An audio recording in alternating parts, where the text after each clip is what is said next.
오늘은 조금 불편한 실험 하나로 시작할게요. 지금 이 순간 당신이 가장 참기 힘든 사람을 떠올려 보세요. 직장 동료일 수도 있고, 가족일 수도 있고, 아니면 SNS에서 마주치는 어떤 사람일 수도 있어요. 그 사람을 떠올리는 것만으로도 이미 뭔가 올라오는 게 느껴지시죠? 이제 제가 한 가지 질문을 드릴게요. 그 사람이 당신을 그렇게 강하게 자극하는 이유가 그 사람 때문만은 아니라면 어떨까요? 융은 평생의 연구 끝에 이런 말을 남겼어요. 우리가 타인에게서 강렬하게 반응하는 모든 것은 사실 우리 자신의 모습이다. 처음엔 말이 안 된다고 느껴질 수 있어요. 저도 처음엔 그랬어요. 그런데 이 말을 진지하게 들여다보기 시작하면서 제 주변 사람들이 달라 보이기 시작했어요. 아니, 정확히는 제가 달라지기 시작했어요. 오늘은 그 이야기를 해보려고 해요. 융이 말한 그림자는 이거예요. 우리가 어린 시절부터 숨겨온 것들, 부모님이 좋아하지 않았던 나의 모습, 사회가 받아들이지 않았던 나의 성향, 내 스스로 부끄러워했던 욕구들. 이것들은 사라지지 않았어요.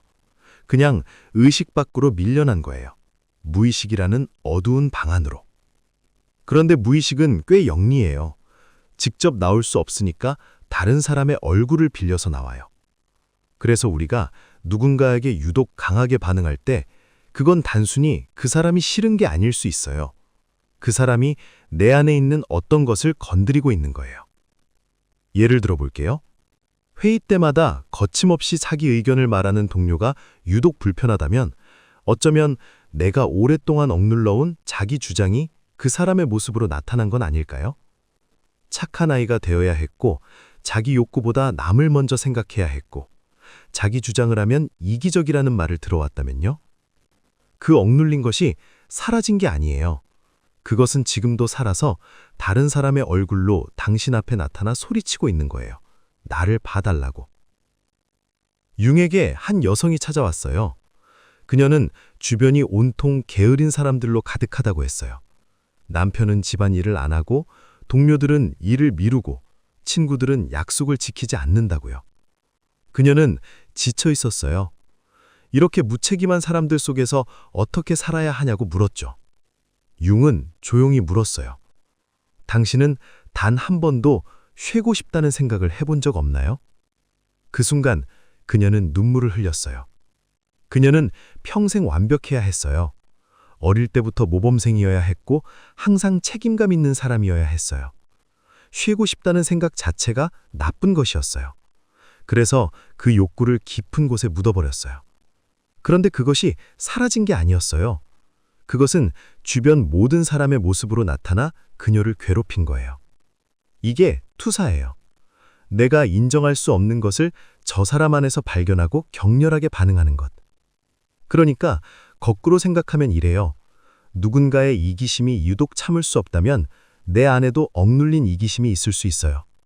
누군가의 게으름이 분노를 일으킨다면 내 안에도 쉬고 싶은 욕구가 오래 눌려 있을 수 있어요. 이게 처음엔 억울하게 들려요. 왜 내가 저 사람 때문에 내 안을 들여다봐야 해? 라고요. 그런데 이 관점을 받아들이는 순간 신기한 일이 일어나요. 저 사람이 적이 아니라 거울이 되거든요. 여기서 융의 통찰이 더 깊어져요. 그림자 속에는 나쁜 것만 있는 게 아니에요. 당신이 억압한 것 중에는 당신의 창의성, 당신의 열정, 당신의 힘도 있어요. 많은 사람들이 자신의 빛나는 면도 그림자 속에 숨겨요. 왜냐하면 두렵거든요. 내가 너무 뛰어나면 어떡하지? 사람들이 질투하면 어떡하지? 기대에 못 미치면 어떡하지? 융의 환자 중에 이런 여성이 있었어요. 자신감 넘치고 성공한 여성들을 볼 때마다 불편했던 사람이었어요. 저렇게 나서는 게 품위 있는 일일까? 겸손이 미덕 아닌가? 하고요.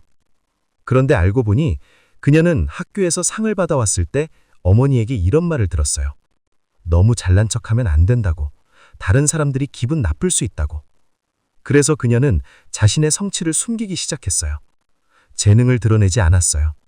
시간이 지나면서 자신이 정말 평범한 사람이라고 믿게 됐어요. 그런데 그녀의 무의식은 알고 있었어요. 그녀 안에 빛나는 무언가가 있다는 것을. 그래서 그것이 다른 성공한 여성들의 모습으로 나타난 거예요. 그녀가 불편해했던 건 그 여성들이 아니었어요. 그건 그녀 자신의 억압된 힘이었어요. 이걸 알게 됐을 때 뭔가 달라지지 않나요? 당신이 누군가를 지나치게 동경할 때 그것도 투사예요. 그 사람이 가진 것은 사실 당신도 가지고 있어요. 당신이 아직 인정하지 못하고 있을 뿐이에요. 융이 발견한 가장 아름다운 역설이에요.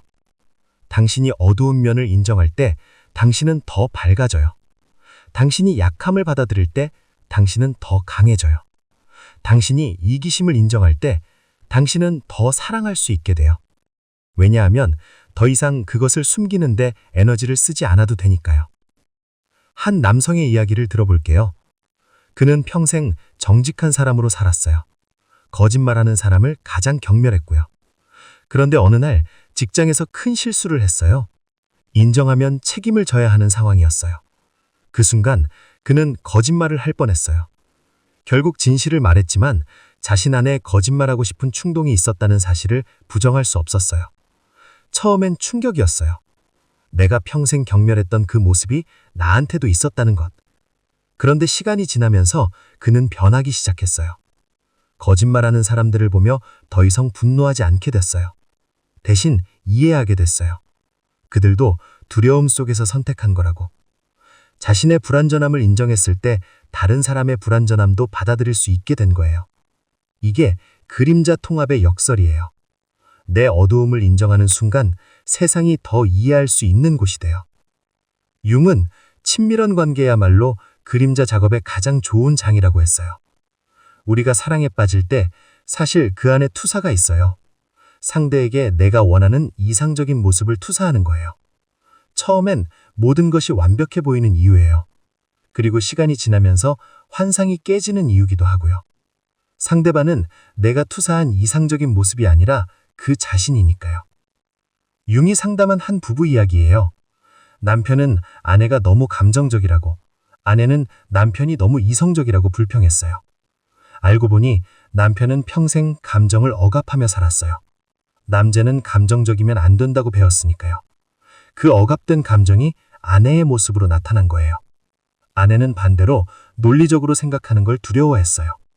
여자가 너무 이성적이면 차갑다는 말을 들었으니까요. 그 억압된 이성이 남편의 모습으로 나타난 거예요. 서로 상대방 안에서 자신이 억압한 것을 보고 있었던 거예요. 이걸 깨달은 이후 그들은 달라졌어요. 남편은 자신의 감정을 인정하기 시작했고 아내는 자신의 이성을 발달시키기 시작했어요. 더 이상 서로에게 자신의 그림자를 투사하지 않게 됐어요. 그리고 그들의 관계는 더 깊어졌어요.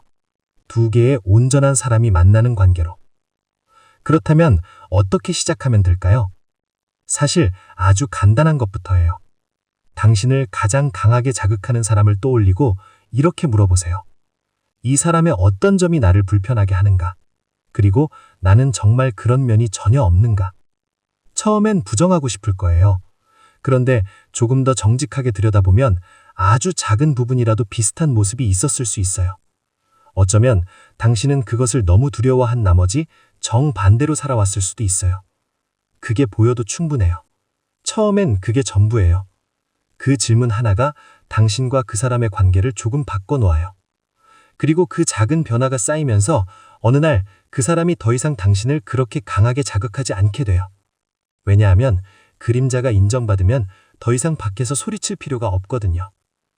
융이 남긴 말 중에 제가 가장 오래 생각한 문장이 있어요. 당신이 밖에서 보는 모든 것은 결국 당신 자신의 반영이다. 당신이 사랑하는 것도, 당신이 미워하는 것도, 당신이 두려워하는 것도, 당신이 동경하는 것도 모두 당신이에요. 이게 처음엔 무겁게 들려요. 책임이 너무 크게 느껴지니까요. 그런데 반대로 생각하면 이게 가장 큰 자유이기도 해요. 세상이 바뀌기를 기다리지 않아도 돼요. 저 사람이 달라지기를 기다리지 않아도 돼요. 내가 달라지면 세상이 달라 보이거든요. 오늘 집으로 돌아가는 길에 당신을 가장 괴롭히는 그 사람을 한 번만 다르게 봐주세요. 이 사람이 나에게 무엇을 가르쳐 주려고 하는가? 그 질문 하나로 충분해요. 당신의 그림자는 적이 아니에요. 그것은 당신이 아직 만나지 못한 당신의 일부예요. 그리고 그것을 만나는 순간 당신은 조금 더 온전해져요. 오늘도 들어주셔서 고마워요. 지금까지 서단계 서봉이었습니다.